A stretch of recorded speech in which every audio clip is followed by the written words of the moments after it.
Okay, Music so licensing for this reimagined. posture, we'll start with an accessible back bend, something that's safe, something that's supported, and another back bending posture that you'll see us cue here at the Void in many vinyasa sequences, or maybe even not in a vinyasa. You might even do this in a yin class.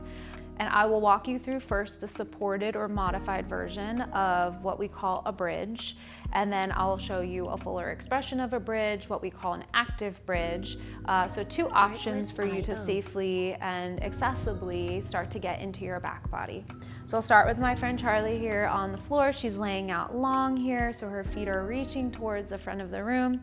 She'll go ahead and pull her feet, bend through the knees, make sure her feet are stamped down right in front of her sacrum. So trying to pull her heels in towards her sitting bones as close as possible. She should be able to almost graze her heel with her fingertips here.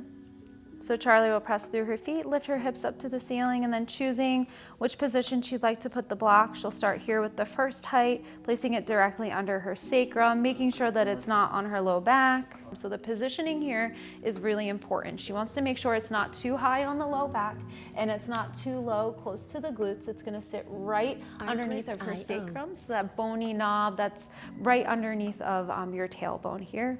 She'll let her hands relax out to the sides, and she'll just kind of let her breath and her chest fall naturally here. She might close her eyes for something a little more restorative, and she can hang out here. This feels nice and supported.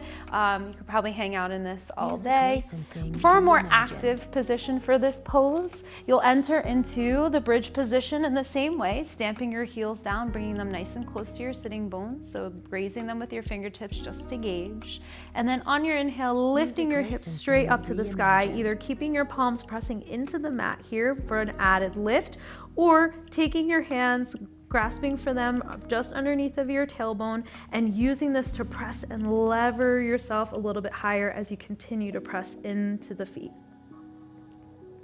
And then to safely get out of these postures, you can simply release your hips back to the floor, always making sure to counter this pose by pulling your knees into your chest, maybe rocking gently from side to side, and Charlie will get out of her modified pose by releasing the block gently, and then still also making sure she takes a counter pose here just to complete the cycle of the back bend.